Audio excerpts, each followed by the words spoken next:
अध्याय 2 ध्वनि। ठीक है, ध्वनि किसे कहते हैं? आवाज को ध्वनि कहते हैं। आवाज को ध्वनि कहते हैं।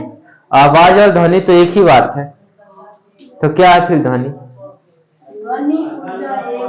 देखो, ध्वनि एक ऊर्जा प्ररूप है जिसको कानों के पड़ने पर प्रत्येक प्राणी को क्या करता है, वह सुनने या सुनने की संवेदन को उत्पन्न करता है। जब तक हमारे कानों पर ध्वनि नहीं पड़ेगी, किसी भी प्रकार की ध्वनि, तो हमको क्या होगा, सुनने की क्या क्षमता कुछ होगा? नहीं होगा। ठीक है ना? तो यही है कि, और ध्वनि एक ऊर्जा है। ध्वनि क्या है? एक ऊर्जा का प्ररूप है जिसके कानों में पड़ने से प्रत्येक प्राणी को ये अनुभव होता है कि ये क्या बोल रहा है। ठीक है। इसके बाद में ध्वनि वस्तु के ध्वनि कंपन द्वारा उत्पन्न करता है। यदि किसी भी वस्तु पे कर रहे तो कंपन के चक्कर से क्या होगा, हमको ध्वनि सुनाई देगी या कि फिर उत्पन्न होगा। ठीक है। इसके बाद में जब कंपन करेगा तो इर्द गिर्द या तो अगल बगल होगा या कि फिर आगे पीछे होगा। जैसे मोबाइल को क्या कर ले, हम वाइब्रेट पर डाल ले। वाइब्रेट का मतलब ये हुआ कि उसको कंपन मोड पे डाल दे तो क्या करता है, भन्न भन्न की सिर्फ आवाज आती है। तो जब मोबाइल चलता है तो मोबाइल कैसे, या तो इर्द गिर्द जाएगा, आगे पीछे, ठीक है, और या कि फिर ऊपर नीचे। ये चार अवस्था पे मान के चलिए ये फोन था, ये क्या है, फोन है। ठीक है ना? तो इर्द गिर्द मतलब अगल बगल और ऊपर नीचे कंपन करेगा, वाइब्रेट करेगा। ठीक है। इसके बाद में मानव में ध्वनि वक्र रज्जु में कंपन होता है, जो हमारे कानों पे होता है। तो एक वाक रज्जु होता है हमारे कानों के अंदर, जहां की हमारी ध्वनि वहां से स्पष्ट रूप से वो अल्टरनेट चलता है। क्या होता है, वो कुछ ऐसे रूप पे रहते हो, वो कंपन करते हैं। ऐसे ऐसे जब कान में आवाज जाती है तो कंपन करते हैं। इस चक्कर से हमको क्या समझ में आता है कि ये सुनाई देता है हमको। ठीक है। इसके बाद में आया ध्वनि संरक्षण। ध्वनि संरक्षण का मतलब ये हुआ कि ध्वनि किस अवस्था में और किस प्रकार से गुजरती है, किस माध्यम से गुजरता है। ठीक है। जैसे कि लिखा है, जिस ध्वनि पथ से होकर गुजरती है उसे माध्यम कहते हैं। यदि हम लोग, मैं बोल रहा हूं, तुम लोग सुन रहे हो, ठीक है। अब ये बताओ इसमें माध्यम क्या है? वायु का वह माध्यम है जिसे बोलेंगे गैस। गैस वायु न ढकेले तो हमारे तक आवाज नहीं आएगी। एक कांच का कमरा हो या कि फिर बंद गाड़ी में देखे होगे कि कांच की एक परत होती है और कांच के अंदर से कोई बोल रहा है, ठीक है, तो उसमें सुनाई नहीं देगा। क्या हो रहा है, उसमें एयर कंडीशन या कि किसी भी माध्यम से हमको सुनाई नहीं देगा। ठीक है। इसके बाद में, और ये तीनों अवस्था में पाई जाती है, ठोस भी में, द्रव्य में और गैस में भी। ठीक। ध्वनि द्रव्य के तीनों अवस्थाओं पर संरक्षण कर सकती है। संरक्षण का मतलब ये हुआ कि ये तीनों अवस्थाओं पर उत्पन्न हो सकती है और ये तीनों अवस्थाओं पर चल सकती है। ठीक है। ध्वनि का अधिकतम वेग ठोस से होता है, मतलब ध्वनि में, ध्वनि जो है तो अधिकतम ठोस से उत्पन्न होती है। जैसे कि लोहे से लोहे को हम टकराएंगे तो ज्यादा ध्वनि उत्पन्न होगी। यदि हम पानी से पानी को टकराएंगे तो उसके माध्यम से कम ध्वनि उत्पन्न होती है। द्रव में तरल पदार्थ होता है जो कि पानी, तेल और कई सारे पदार्थ हो जाएंगे जो बहने पर फ्लो कर सके। ठीक है। और सबसे कम होगी गैसों पे, गैसों पे कम होगी। यदि एक गैस को दूसरे गैस से टकराएंगे तो क्या हो, ध्वनि उत्पन्न करेगी, बहुत कम करेगी लेकिन बहुत कम करेगी। तो इसमें से एक प्रश्न बन सकता है कि ध्वनि सबसे तेज किससे निकलती है, तो किससे, ठोस अवस्था से, मतलब ठोस से। और यदि सबसे कम हो तो गैस से। ठीक है। हाँ, सबसे कम निकलेगी गैस से। ठीक है। इसके बाद में ध्वनि से संबंधित कुछ पद है जिनको हम आगे पढ़ेंगे। और क्या है, किसी माध्यम में तरंग की संरचना। यदि किसी, मान के चलो हम तुमको कुछ कर पढ़ा रहा हूं या कि कुछ, तो इसमें क्या है कि कुछ कण होंगे या तरंग होंगे जो कि हमको आपस में सुनाई, मैं तुमको सुन पा रहा हूं, तुम हमें सुन पा रहे हो। ठीक है। इसके बाद में ये बात समझ में आ गई? आगे बढ़े, मिटा दो। रुकिए थोड़ा सा रुकिए। घर पर लिख, घर पर लिख। एक पूरा लिख दिया। एक ही वीडियो लगी बने जिसको काटूं नहीं।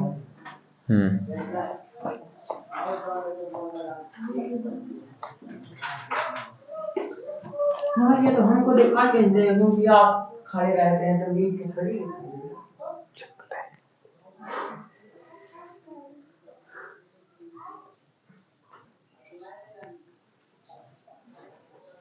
अब अगली हेडिंग है आयाम।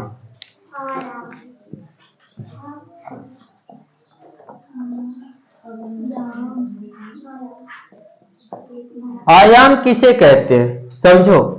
कंपन करने वाले, मान के चलो किसी चीज को, कोई फोन है वो साइलेंट वाइब्रेट पर है, कंपन की स्थिति पे, तो क्या करेगा, कंपन करेगा, और कंपन करेगा तो उसके अगल बगल जो कण होंगे या माध्यम होगा तो किसका माध्यम होगा, वायु का माध्यम होगा कि नहीं होगा? और जब वायु का माध्यम होगा तो इस स्थिति में अधिकतम विस्थापन होगा किसका, वायु के कण को विस्थापित करेगा, वायु में जो उपस्थित कण होगा तो विस्थापित करेगा, ठीक है ना? और विस्थापित करना ही आयाम कहलाता है। और इसे ए से प्रदर्शित किया गया है। किससे प्रदर्शित किया गया है? ए से। तो इसको लिख देना है कि कंपन करने वाले, कंपन करने वाले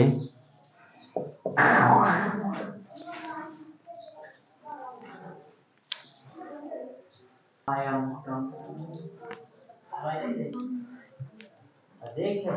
अब किसी कण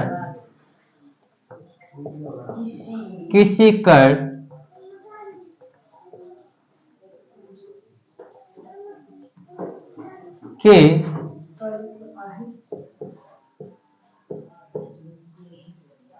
माध्यमा की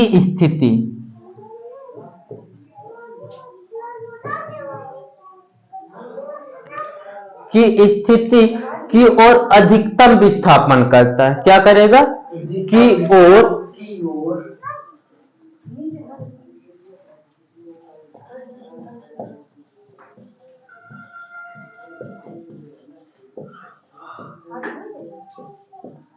अधिकतम विस्थापन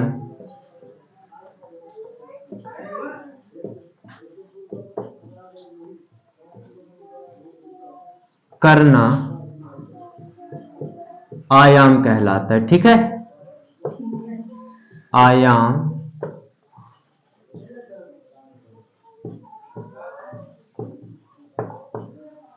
कहलाता है। और इसे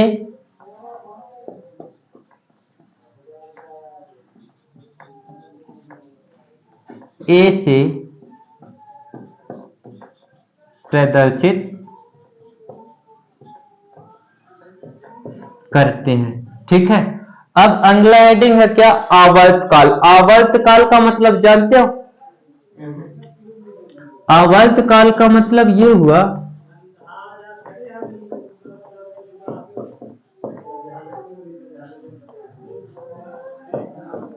आवर्तकाल का मतलब ये हुआ कि किसी भी चीज में यदि कोई कंपन करेगा तो उसका एक टाइमिंग होगा, निश्चित टाइम कि उतने देर बाद कंपन करना बंद कर देगा, ठीक है?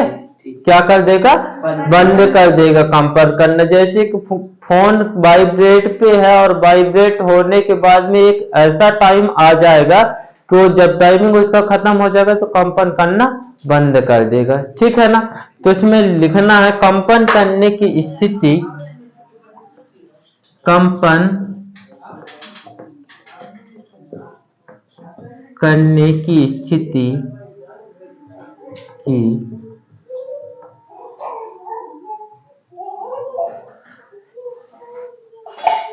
कंपन करने की स्थिति वाले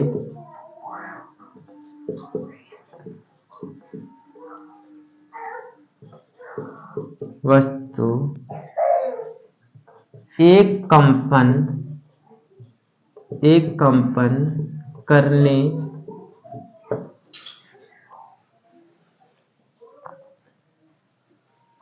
के बाद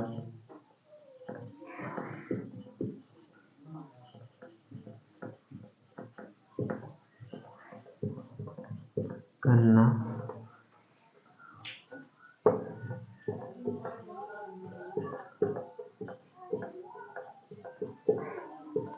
देखो क्या है कि कंपन किसी चीज को यदि कंपन किया जाएगा तो उसमें क्या हो जाएगा कि एक टाइम ऐसा होगा कि उसमें ऑटोमेटिक कंपन करना बंद हो जाएगा। ठीक है, यदि मोबाइल वाइब्रेट पर है तो यदि कोई फोन लगा रहा है तो एक निश्चित टाइम ऐसा रहेगा कि वह कंपन करना ऑटोमेटिक बंद कर देगा और इसे कैपिटल टी से प्रदर्शित करते हैं। ठीक है ना, ठीक है। और उसमें कंपन करना बंद कर देगा और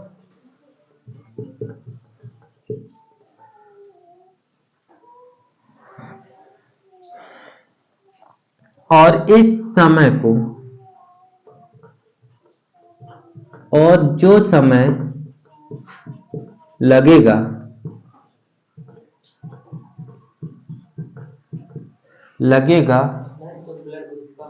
उस क्या ओ पॉजिटिव उस समय को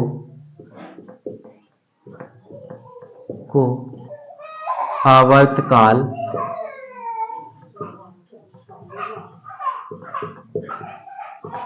कहते हैं। ठीक है ना, और इसे टी से प्रदर्शित करते हैं। ठीक है ना, इसे कैपिटल टी से प्रदर्शित करते हैं। अब आया आवृत्ति।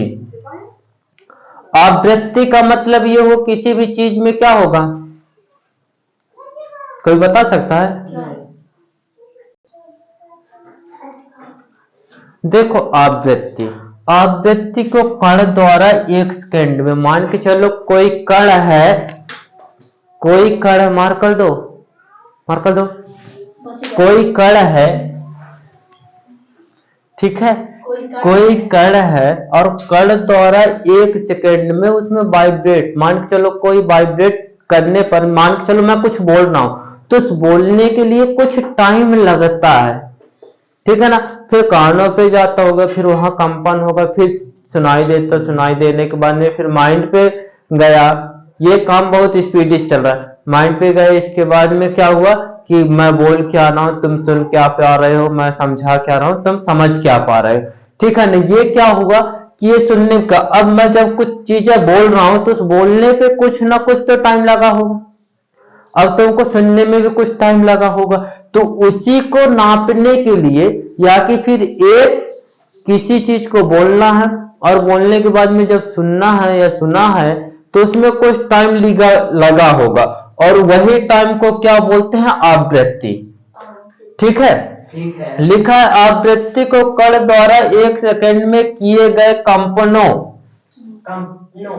ठीक है, की संख्या को परिभाषित किया जा सकता है और इसका एसआई मात्रक हर्ट्ज होता है और इसे स्मॉल एफ से प्रदर्शित किया जाता है। उदाहरण के तौर पर लिखा है जब कोई वस्तु एक सेकंड में एक बार कंपन करती है, मान के चलो कोई वस्तु है वो एक सेकंड में सिर्फ कितने बार कंपन करती है, एक बार करती है, तो उसकी जो एक बार कंपन कर रही है एक सेकंड में, तो कितने सेकंड में, एक सेकंड में कितने बार कंपन कर रही है, एक बार कंपन कर रही है, और उस एक बार को कंपन करने पर जो ध्वनि उत्पन्न होगी तो उस ध्वनि को आवृत्ति कहते हैं, और आवृत्ति उस जो ध्वनि उत्पन्न होगी उसको एक हर्ट्ज के बराबर माना जाता है। ठीक है, अब हर्ट्ज और उसमें आवर्तकाल एवं आवृत्ति में कुछ संबंध है। क्या है, आवर्तकाल और आवृत्ति में संबंध।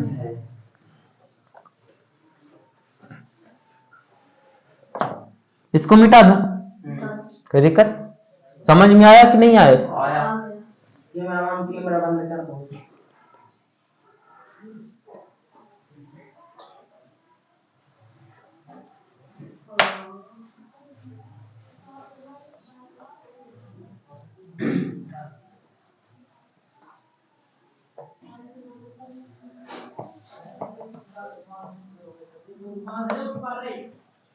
अब कौन कौन से वाले आवर्तकाल तथा आवृत्ति के बीच संबंध।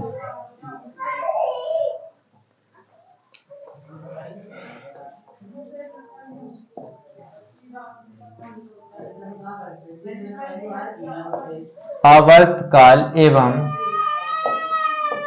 आवृत्ति के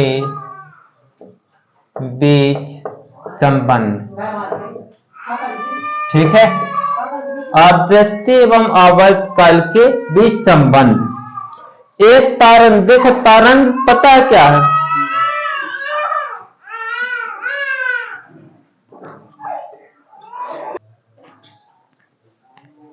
आवर्तकाल एवं आवृत्ति के बीच संबंध। ठीक है, एक तरंग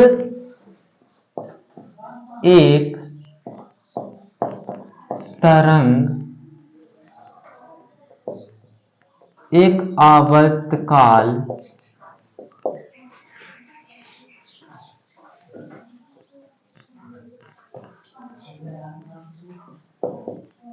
आवृत्ति के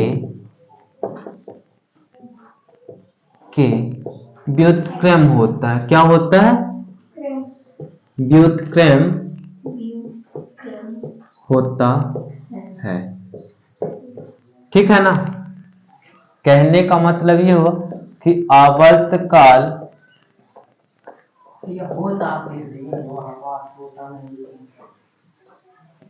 आवर्तकाल व्युत्क्रम का चिन्ह ये होता है, व्युत्क्रम आवृत्ति। ठीक है ना? अब जब आवृत्ति व्युत्क्रम के जगह पर क्या होगा? बराबर का चिन्ह लगेगा। ठीक है ना? तो आवृत्ति वट्टे पे चली जाएगी। ठीक है, आवर्तकाल बराबर 1/, आवृत्ति हो जाएगी। ठीक है, 1/, आवृत्ति क्यों हुआ? क्योंकि ये क्या है? व्युत्क्रम का चिन्ह है और व्युत्क्रम एक नियतांक चढ़ाएगा जो कि 1 है। ठीक है, बात समझ में आई यहां तक? और इन दोनों के बीच या कि फिर ये या इसमें ये हो जाएगा कि आवर्तकाल आवृत्ति बराबर हो जाएगा 1/, आवर्तकाल। ठीक है, अब ऐसा इस चक्कर से होगा कि ये तो आवृत्ति को हमने माना था, आवर्तकाल बराबर माना था कि 1/, आवृत्ति। ठीक है, लेकिन यदि हमको आवृत्ति निकालना होगा तो 1/, आवर्तकाल लिखना पड़ जाएगा। ठीक है, ठीक है, तो आवर्तकाल बराबर आवृत्ति बराबर हो जाएगा 1/, आवर्तकाल।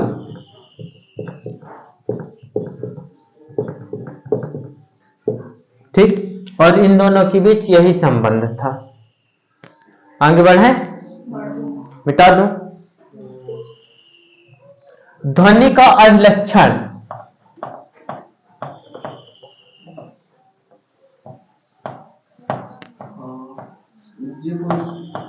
कुछ बताने लगा है वीडियो में नहीं गई।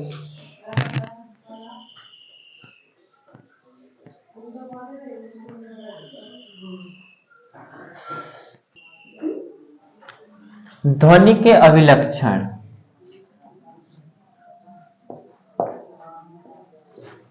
कि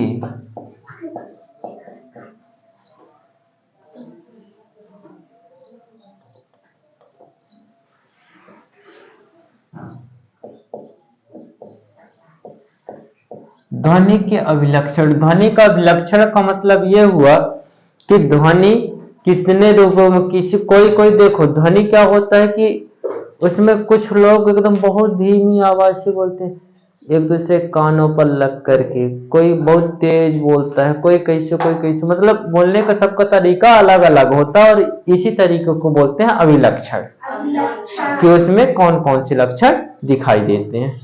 ठीक है, अब ध्वनि में पहला पॉइंट आता है अभिलक्षण पे कि प्रबलता।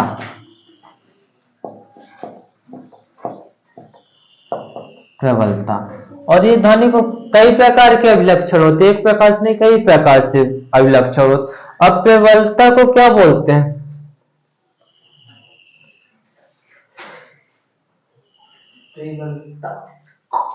देखो ध्वनि प्रबलता में क्या होगा, जिसमें किसी के कानों या किसी के कानों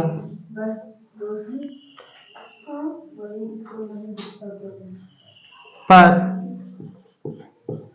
धीमी या तेज, धीमी या तेज सुनाई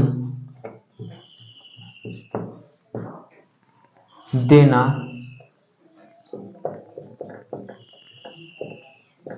ही प्रबलता कहलाता है।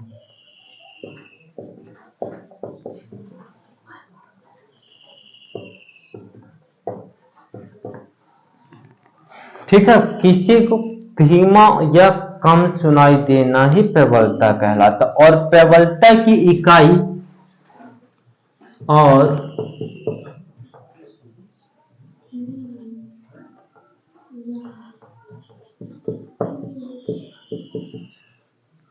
प्रबलता की इकाई डेसिबल है।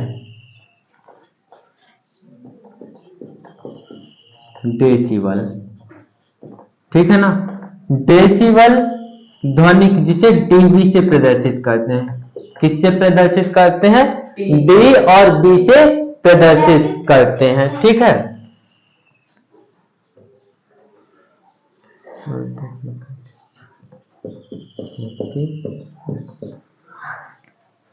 अब इसमें एक चीज ये है कि डेसिबल, ध्वनि को नापने की इकाई भी डेसिबल होता है। क्या होता है? ध्वनि को डेसिबल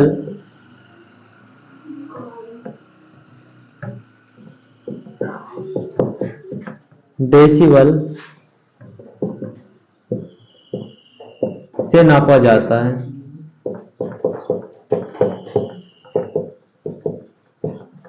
किससे नापा जाता है? यदि 20 डेसिबल से हमको कम सुनाई दे रहा है, यदि कोई बोल रहा है किसी से और 20 डेसिबल क्या कर रहा है? 20 डेसिबल से यदि कम आवाज उसकी आ रही है, वॉइस कम आ रही है, तो हमारे कानों को सुनाई नहीं देगा। 20 डेसिबल से 80 डेसिबल के बीच पर हम सुन सकते हैं। और 80 डेसिबल से ज्यादा हुआ, कितने डेसिबल से? 80 डेसिबल से ज्यादा हुआ तो हम या तो पागल हो जाएंगे या कि फिर ठीक है। कितने डेसिबल? 20 डेसिबल से 80 डेसिबल नॉर्मल हम लोग सुन सकते हैं। 20 डेसिबल एकदम बहुत ही कम आवाज होगी, बहुत ही धीमी होगी, ठीक है। और 80 से लेकर 100 मरेंगे नहीं, मतलब कि हमारे सर पर तनाव पड़ना स्टार्ट हो जाएगा। पर्दा भी ऐसा नहीं है कि पर्दा फट जाएगा, लेकिन क्या हो जाएगा कि हमारे कानों की सुनने की क्षमता, जैसे किसी इंसान को कुछ कार्य करने